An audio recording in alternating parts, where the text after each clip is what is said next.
Good morning, guys. This is Miss Ison, and Malia is not going back to sleep, so she's going to do it with us today. So here's a quick lesson. This is actually yesterday's lesson. Some of you asked me to do another video, and I wanted to try to stay consistent with Mondays. But yesterday, she wouldn't go back to sleep either, but today we're just going to have to do it. So if you hear her crying or fussing, I'm sorry. Look, she looks so happy. So it's rainy today, so we're going to go out. This is yesterday's lesson for 11. If you want 12 posted too, message me, email me, let me know, and I'll post 12 too. This is 11. 11 is sequence of events. In sequence of events, we have talked about, this is definitely a review, we have our transition words. First, next, then, last, and so on. Okay? So here again is your lesson. When you have this online, make sure you're looking through your examples first. Your help, this page doesn't have much help because it's a very simple review. But the other ones give you a lot of definitions and things. So please use those because some of you are still turning some in and they're not complete and you don't have all of your answers. So I hope you're all doing well. Please message me if you have any help, okay? You can't message and say, hey, what are the answers? But obviously if you have a valid question, please email an answer and ask your parents, and you can actually work together with other students. Don't copy and cheat, but work together. Ask questions, okay?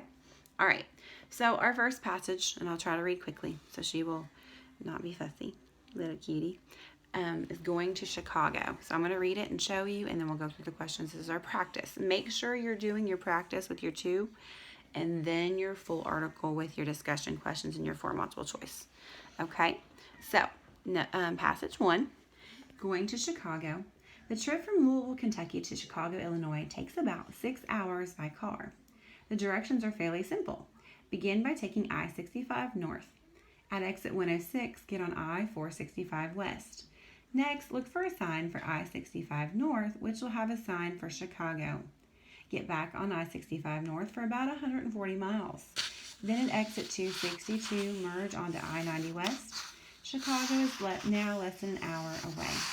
Okay, so when you're doing this, the first one says this passage is written in sequential order because it's most entertaining, it persuades readers to feel or think a certain way, it allows readers to logically follow directions, or it prevents readers from understanding the passage. Well, obviously you want to understand the passage, so D would not be correct. We're not really entertaining. I mean, it's not a very entertaining thing, and we're not persuading. We're not trying to sell something or have somebody do something, or there's no feeling words in there. So the only one that really makes sense is C. It allows readers to logically follow the directions. So sequence of events, we definitely have to follow directions. If you're doing Cami, you all have been doing great with Cami. Those have been sending in. If not, make sure you attach your documents. Some of you are still forgetting to attach documents, and I know you're doing them. Just go back and you can fix them as many times as you need to. And some of you have. Some of you have bumped yours up to 20 out of 20 all the way across the board. Awesome. Okay, 2, which of the following belongs after sentence 8? So sentence 8 says Chicago is now less than an hour away. So let's read our choices. A sentence about the population of Chicago. B, a sentence about gas stations in Louisville.